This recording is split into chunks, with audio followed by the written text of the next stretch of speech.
വഖാലൽ ബർറാ പറയുന്നു, ഈ ഹദീസ് ഉദ്ധരിച്ച റാവി തന്നെ പറയുന്നു, ഫറദത്തുഹാ അലൻ നബി സല്ലല്ലാഹു അലൈഹി വസല്ലം, ഫറദത്തുഹാ ഞാനിതിനെ മടക്കി ചൊല്ലിക്കൊടുത്തു, തിരിച്ച് ചൊല്ലി കേൾപ്പിച്ചു. റദ്ദത്തു ഞാനത് തിരിച്ച് കേൾപ്പിച്ചു.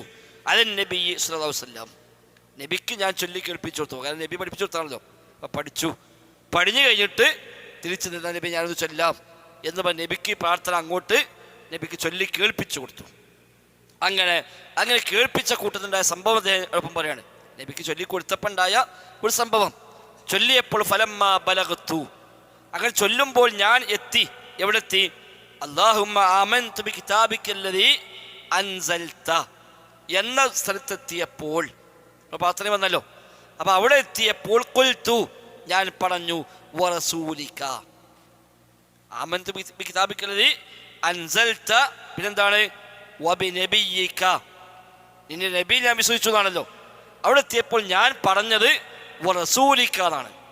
വനബിയിക എന്ന് പറയേണ്ട സ്ഥാനത്ത് വറസൂലിക എന്നായിപ്പോയി അദ്ദേഹം ചൊല്ലിയപ്പോൾ.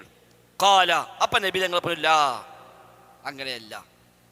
വബിനബിയിക്കല്ലദീ അർസൽത എന്ന് നബി എനിക്ക് തിരുത്തി തന്നു. അപ്പൊ അർത്ഥം ഒന്നല്ലേ ആണ്. നബിയേക്കാൾ കുറച്ചുകൂടെ മുന്തിയ വാക്കാണ് റസൂൽ എന്ന വാക്ക്. പക്ഷേ വബിനബിയിക്കല്ലദീ അർസൽത നബി പഠിപ്പിച്ചപ്പോൾ അവിടെ വറസൂലിക്കല്ലദീ അർസൽത എന്ന് അബദ്ധവശാൽ അദ്ദേഹം ചൊല്ലിപ്പോയി.